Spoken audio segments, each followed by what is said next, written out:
Celeb Savant is a career retrospective type interview focusing on singers, actors, and industry experts. Join Barrett Edelstein now as he dives into the entertainment world.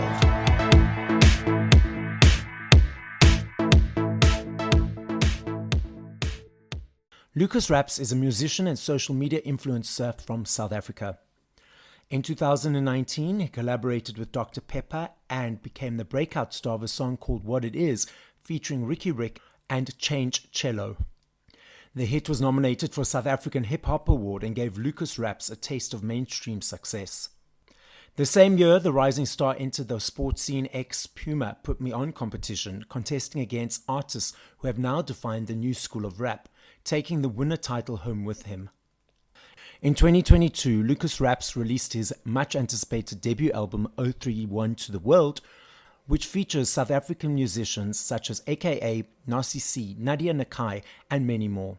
He was also featured on the hit Never Ride remix by Mash Beats, which won a South African Hip Hop Award for Best Remix.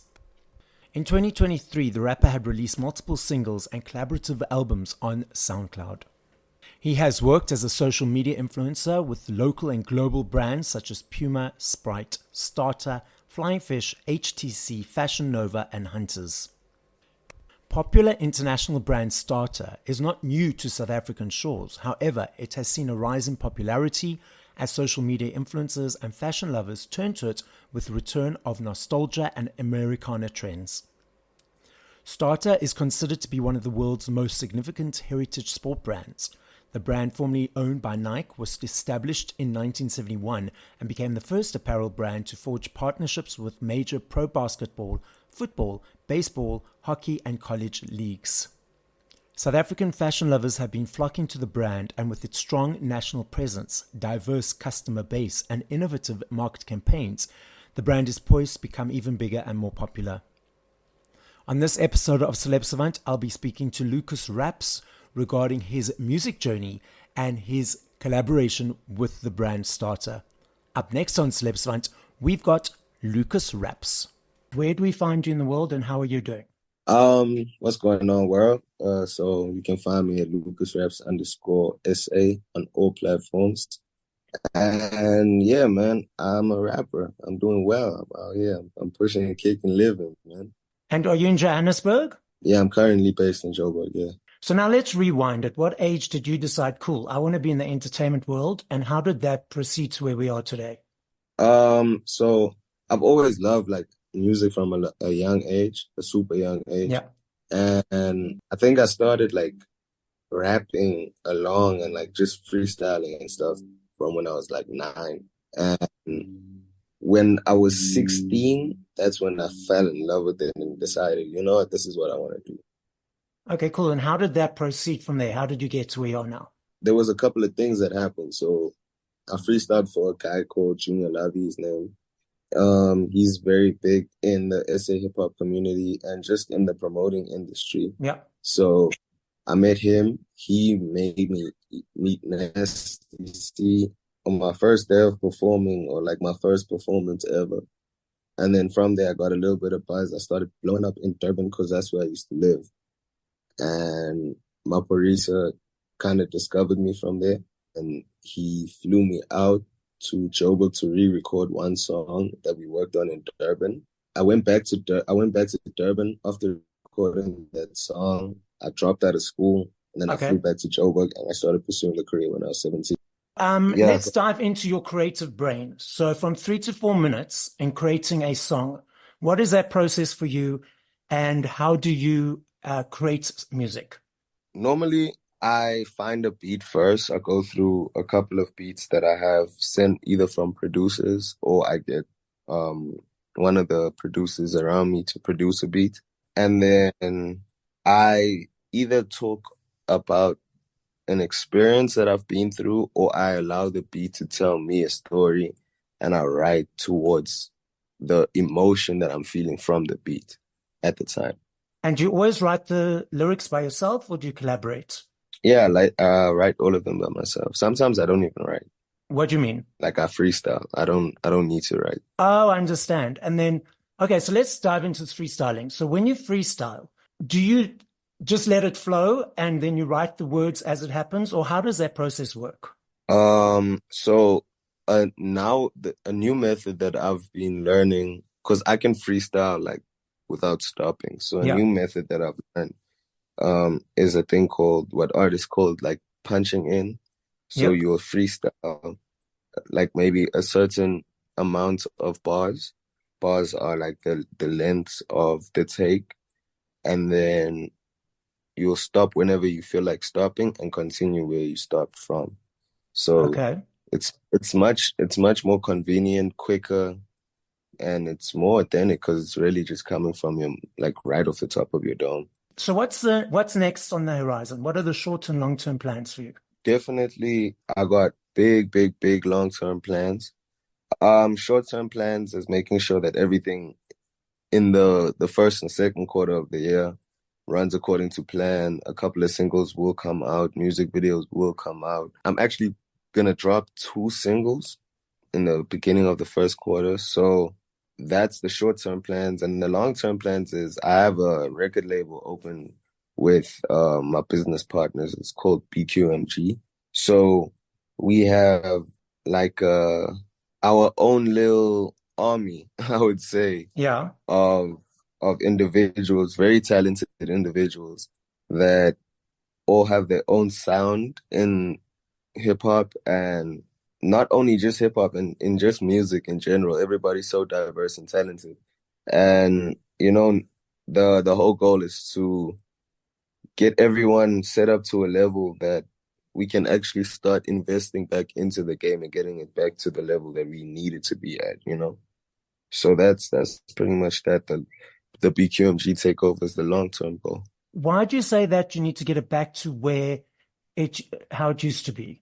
For South African hip hop, or let me not even just say South African, just hip hop in general, there hasn't really been much excitement going on for the artists.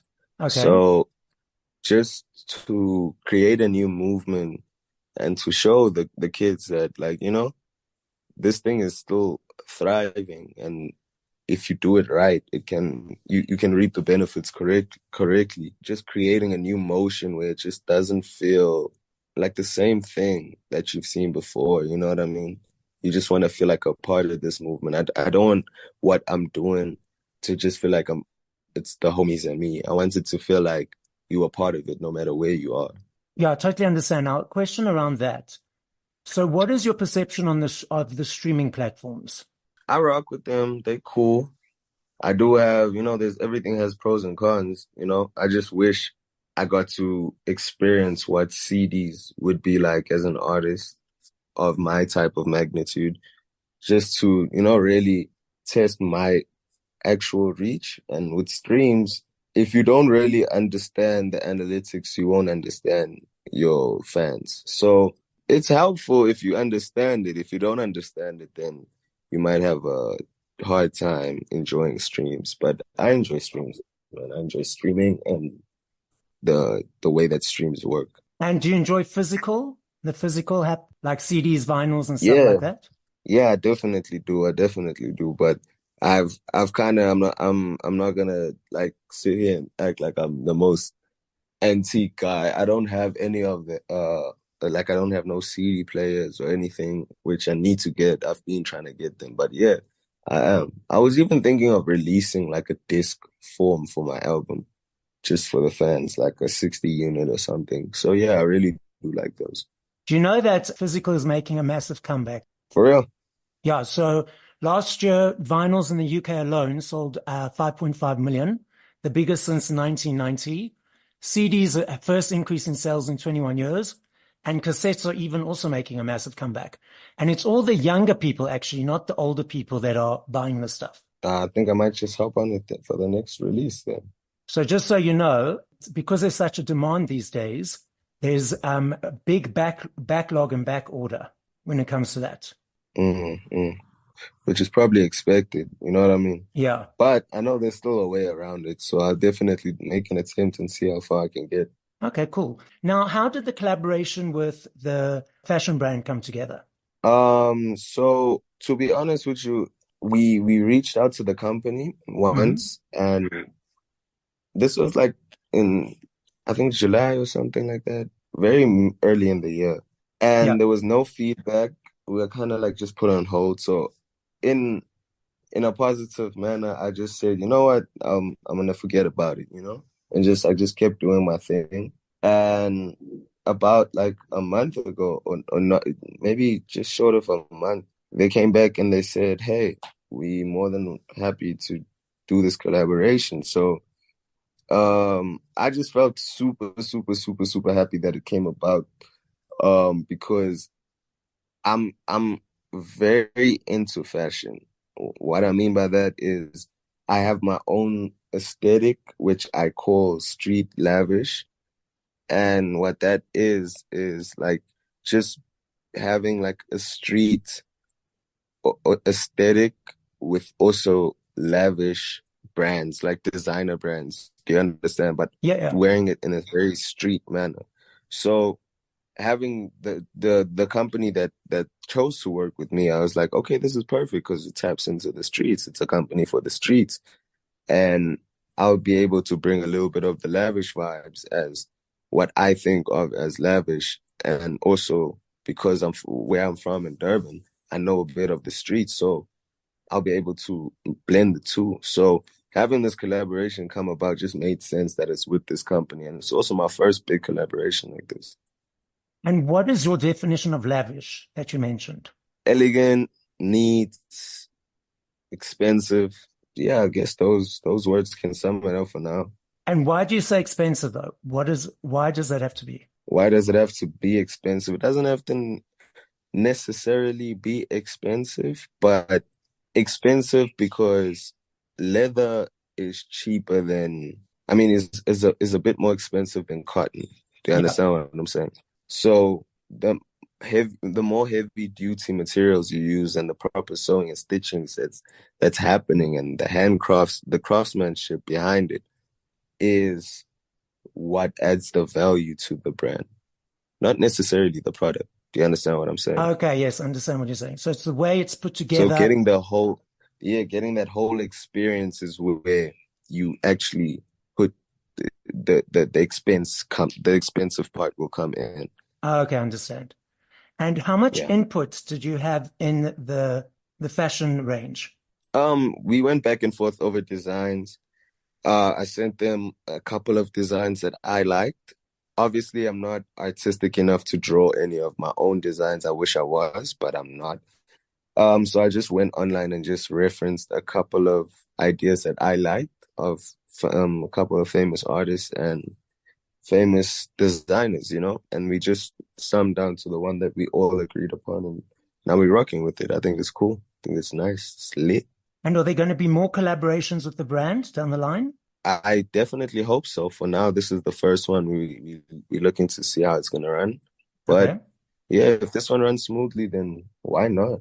Cool. So I know if I had to answer this question in 2 hours, 2 minutes, 2 years, I know your answer will be different every time. I recognize that and I understand that because there's millions of them. But if you had to push play to 5 songs by other artists, what would those 5 songs be and by who?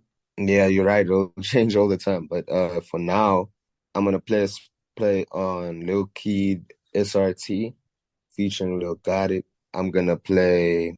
There's a song on Drake's album For the Dogs, Scary Hours. It's called Stories About My Brother. There's a song I really love. It's called Rich the Kid, The World Is Yours Too. The intro, that's the one I'm gonna play.